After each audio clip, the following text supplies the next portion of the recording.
আসসালামু আলাইকুম কলিজার ভাই ও বোনেরা।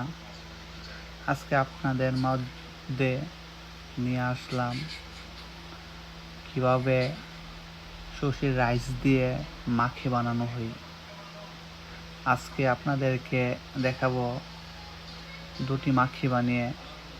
এটি হচ্ছে ওরা মাখি পড়ল con avocado।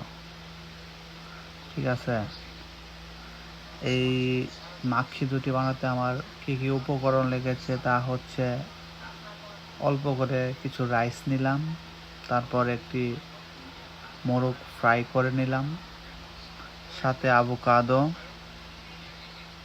দিলাম। তারপর এটা বানানো হলো এবং বানানোর শেষে উপরে ফিলাডেলফিয়া এবং সালসা তেরিয়াকি ব্যবহার করা হয়েছে, তাতে এটা স্বাদ দ্বিগুণ হয়ে যায়। আর তারপর দিলাম মান্দলে, যেটা মুখের মধ্যে দিলে এটার স্বাদ আরও বেড়ে যায়। তো যদি আমার কাজ আপনাদের কাছে ভালো লাগে তাহলে অবশ্যই আমাকে সাপোর্ট করবেন, আপনাদের ভালোবাসা দিবেন। এবং যারা নতুন আছেন আমার মতো ইউটিউবিং করতেছেন তারা সাবস্ক্রাইব করবেন, কমেন্ট করবেন। ইনশাল্লাহ আমিও আপনাদেরকে সাবস্ক্রাইব করব, কমেন্ট করব।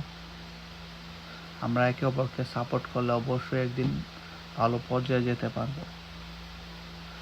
আজকে এই পর্যন্তই। যাদের আমার কাজ ভালো লাগে দয়া করে সাবস্ক্রাইব করবেন এবং শেয়ার করবেন। ধন্যবাদ সবাইকে। আর এই মাখিটি বানানো হয়েছে আমার এক ফ্রেন্ডের জন্য। সে বলছিল সে অনেক ক্ষুধার্ত, তাই তাকে আমি এই দুইটা বানিয়ে দিলাম এবং সে খাবার পরে অনেক বলেছে যে সত্যি অসাধারণ হয়েছে। সো সবাই আমাকে সাপোর্ট করবেন, সাবস্ক্রাইব করবেন। আল্লাহ হাফেজ।